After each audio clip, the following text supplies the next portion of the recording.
रहेगा, एकदम तेरा नाम रहेगा।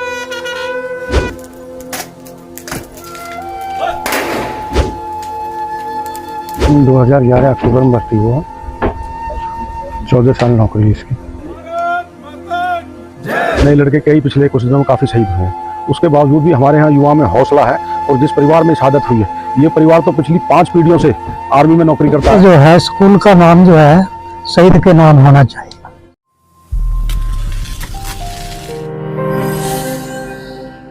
सोहना खंड के गांव अभयपुर के रहने वाले 34 वर्षीय प्रीतम सिंह 14 साल पहले भारतीय सेना में भर्ती हुए थे, जो कि 14 साल तक मां भारती की रक्षा में तैनात रहने के बाद ड्यूटी के दौरान शहीद हो गए। शहीद प्रीतम सिंह फिलहाल लेह में तैनात थे।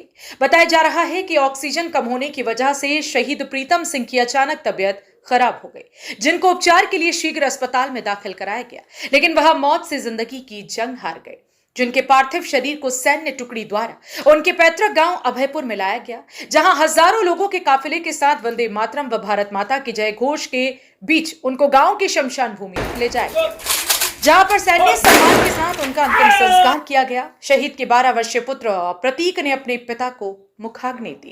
2011 अक्टूबर में भर्ती हुआ, 14 साल नौकरी इसकी। हवलदार 521 बटालियन में पोस्टिंग यहाँ की ले में, लेकिन टेम्परेरी चंडीगढ़ ट्रांजिट के।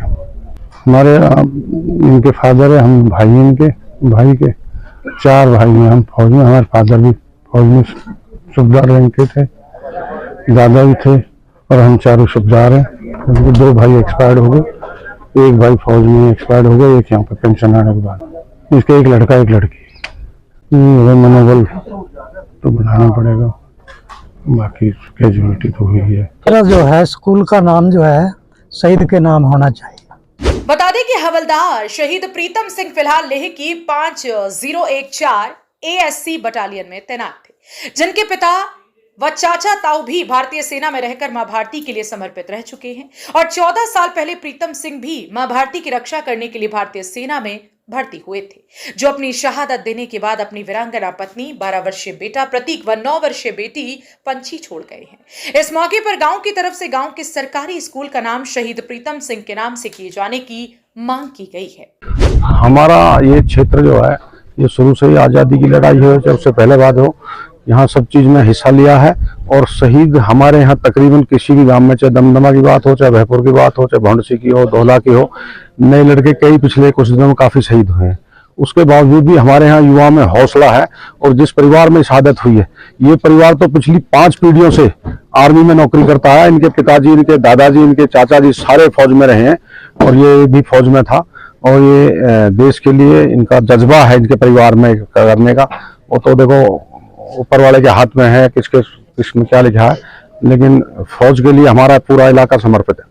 प्रशासन तो खाली अखबारों की राजनीति करता है। प्रशासन के अधिकारियों को भी और यहाँ के मौजूदा विधायक को भी, या उनकी तरफ से कोई भी राजनीतिक तौर पे या प्रशासनिक तौर पे अधिकारी आना चाहिए था, जिसकी सब लोगों को निंदा भी की है। और अच्छा भी नहीं लग रहा लोगों को, प्रशासन की तरफ से किसी ने शहीद की मौत पर नहीं आया। ये बहुत दुखद बात है।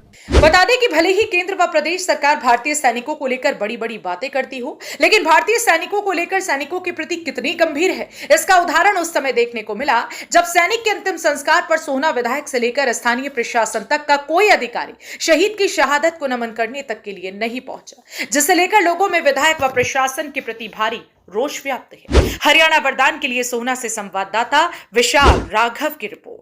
देश व प्रदेश की खबरों को सबसे पहले देखने के लिए हरियाणा वरदान चैनल को सब्सक्राइब करें, लाइक करें व शेयर करें।